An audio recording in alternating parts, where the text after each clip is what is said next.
Halo teman-teman, terima kasih untuk kesempatan yang diberikan kepada saya. Perkenalkan, saya Ovin Arsdika Talan, mahasiswa keperawatan semester 8 dari kampus Tikas Maranatha Kupang.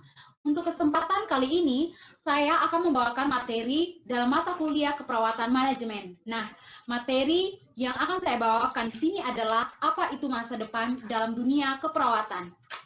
Baik, tanpa memperpanjang waktu, mari kita mulai dengan pembahasannya.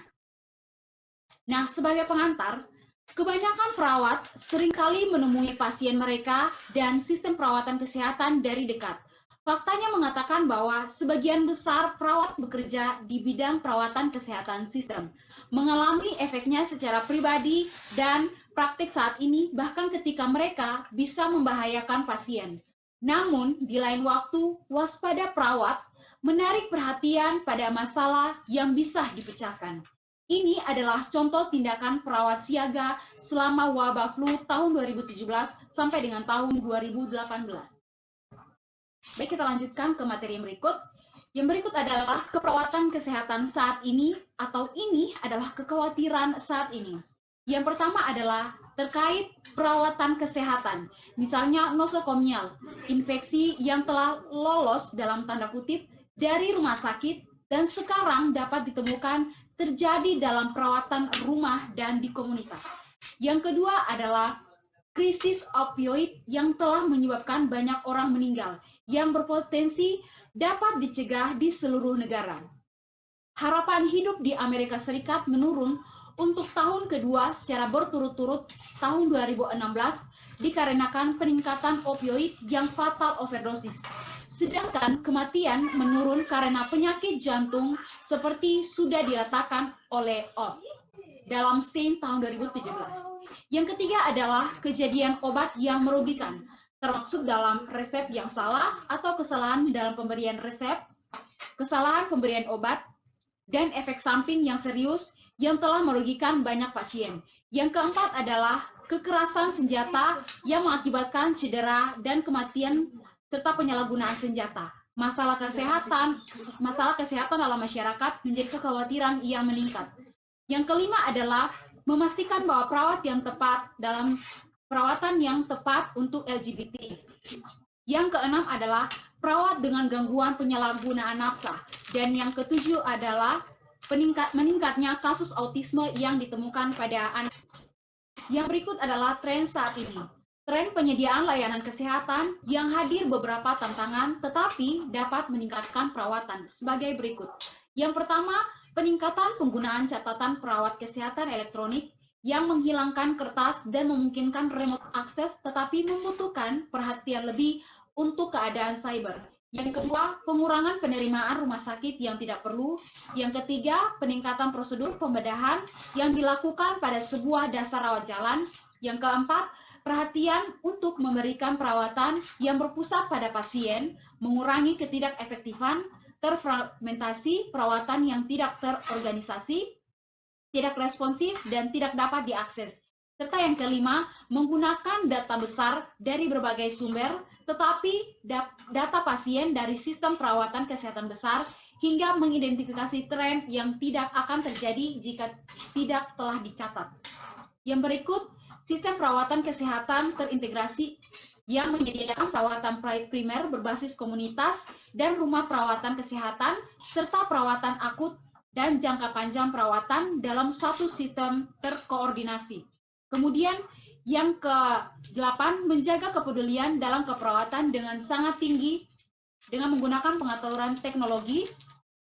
Yang ke-9, melanjutkan upaya untuk mengurangi kesenjangan pada orang dalam kelompok minoritas dan melanjutkan peningkatan penggunaan alternatif dan modalitas pelengkap seperti perawatan nutraceuticals. Yang berikut merupakan kemajuan dalam praktek keperawatan masa kini. Ada tiga jenis, yaitu demokrasi, dan keragaman masyarakat. Nah, meningkatnya jumlah orang dewasa yang lebih tua, umur yang lebih panjang harapan, dan yang lebih beragam secara etnis dan ras populasi, dan pengakuan ketidaksetaraan yang serius dalam sistem kesehatan di Amerika Serikat, menghadirkan tantangan yang harus dipenuhi untuk meningkatkan akses perawatan semua anggota masyarakat. Orang dewasa yang lebih tua dan etnis minoritas, termaksud banyak individu yang beresiko atau rentan yang menderita kerugian dalam akses ke perawatan, pembayaran untuk perawatan, dan kualitas perawatan. Yang kedua merupakan regulasi dan legislasi.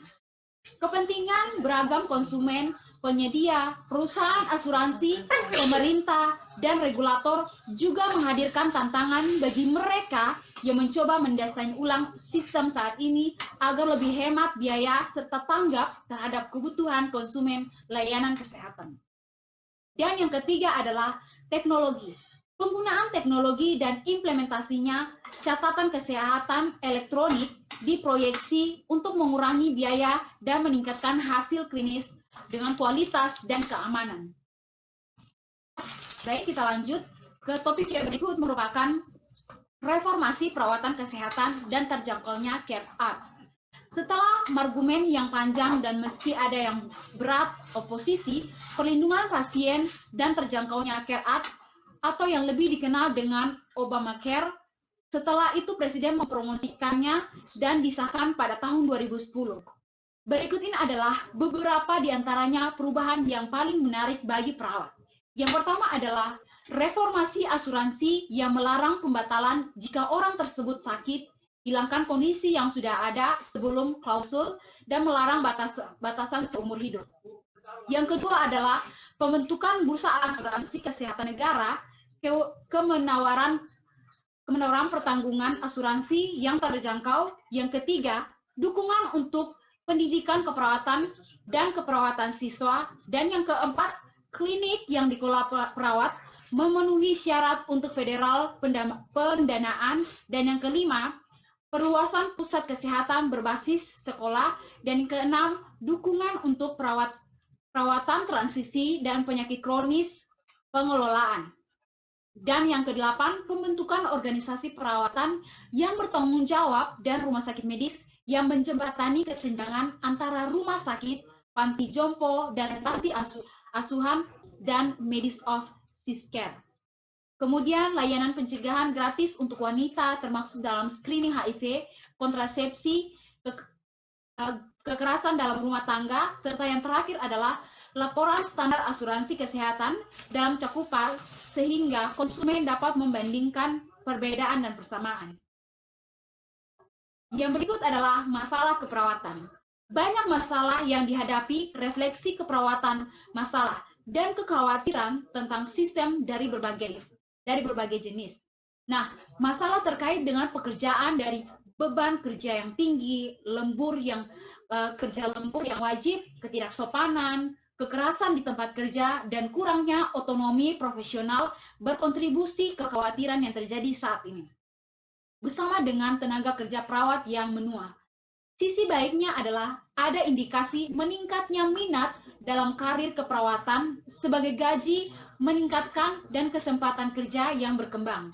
Laporan terbaru juga menunjukkan bahwa pengawasan meningkat dan teknik pengendalian infeksi yang lebih baik menurunkan jumlah residen methicillin infeksi Hepatococcus aureus di tahun 2005 sampai dengan tahun 2017.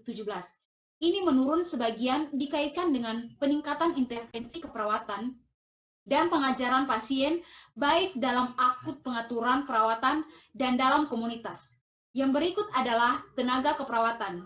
The National Center for Health Workforce Analysis tahun 2017 melaporkan bahwa 2,8 juta terdaftar perawat RN secara aktif memperhatikan keperawatan di Amerika Serikat pada tahun 2014. Baik, kita lanjutkan. Masalah distribusi sudah jatuh tempo sebagian untuk faktor-faktor yang mempengaruhi penawaran dan peminatan sebagai berikut. Yang pertama, pertumbuhan dan pergeseran populasi. Yang kedua, mengubah demografi seperti penuaan para body boomer dan angkatan kerja perawat diri. Yang ketiga, undang-undang perawatan kesehatan dan dampaknya terhadap perlindungan dan penggantian asuransi, serta yang keempat, ketersediaan tenaga kerja. Yang berikut adalah tren perawatan dan perawatan. Kesehatan, perubahan, dan inovasi adalah hal yang konstan dalam kesehatan peduli. Berikut ini adalah tren yang diharapkan mempengaruhi profesi keperawatan dan perawat-perawatan berikut kepada pasien mereka dalam waktu yang dekat. Penuaan berkelanjutan dari tenaga kerja perawat akan meningkatkan kebutuhan akan perawat baru yang mendunia. Penuaan generasi baby boomer besar mencapai usia pensiun sekarang dan akan menyebabkan banyak layanan perawatan kesehatan, khususnya perawatan terkait dengan penyakit kronis. Lanjut, salah satu alasan mendasar mengapa negara belum mencapai perawatan kesehatan yang sukses adalah reformasi. Nah, reformasi adalah belum adanya kesepakatan apakah akses ke keperawatan kesehatan merupakan hak istimewa atau baik. Warga Amerika Serikat dijamin akses ke pendidikan dasar, perlindungan kebakaran dan polisi, surat, taman dan banyak manfaat lainnya, tetapi tidak perawatan kesehatan. Idealnya, model baru perawatan kesehatan diperlukan yang menawarkan hal-hal sebagai berikut.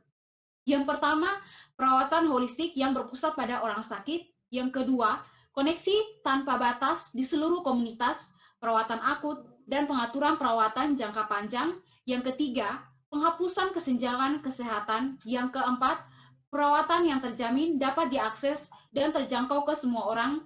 Dan yang kelima adalah perawatan aman yang menyembuhkan dan tidak membahayakan pasien. Dukungan yang setara untuk pencegahan dan kesehatan promosi dan perawatan kesehatan mental untuk akut dan perawatan primer. Yang ketujuh adalah menciptakan lingkungan yang sehat dari hijau bangunan untuk menghilangkan udara, air, tanah, dan bentuk pencemaran yang lain. Serta yang kedelapan adalah perhatian terhadap masalah kesehatan global, misalnya iklim perubahan, kelaparan, kemiskinan, dan kerusakan atau berada pada negara berkembang ataupun negara yang sedang maju. Yang terakhir adalah perawatan di masa depan. Dalam profesi keperawatan juga banyak pekerja yang harus dilakukan. Salah satu masalah yang harus diatasi terkait dengan gambaran tantangan. Terlalu sering anggota masyarakat dan kolega dalam profesi lain berpikir bahwa perawat hanyalah seorang pembantu bagi seorang dokter yang heroik, berdasarkan kesan yang diambil dari media. Ini pemandangan perspektif unik dari orang-orang yang meliputi seluruh orang di dalam dirinya dan keluarga serta komunitas. Perawat berpikir secara berbeda dari penyedia layanan kesehatan yang lain. Baik, sekian materi yang dapat saya sampaikan untuk teman-teman semuanya. Kiranya apa yang saya paparkan ini boleh bermanfaat untuk teman-teman. Dan apabila teman-teman merasa bahwa materi yang saya paparkan ini bermanfaat, jangan lupa untuk di-like, komen, subscribe, dan juga dipelajari sebanyak-banyaknya. Akhir kata, saya Ovintala mengucapkan terima kasih.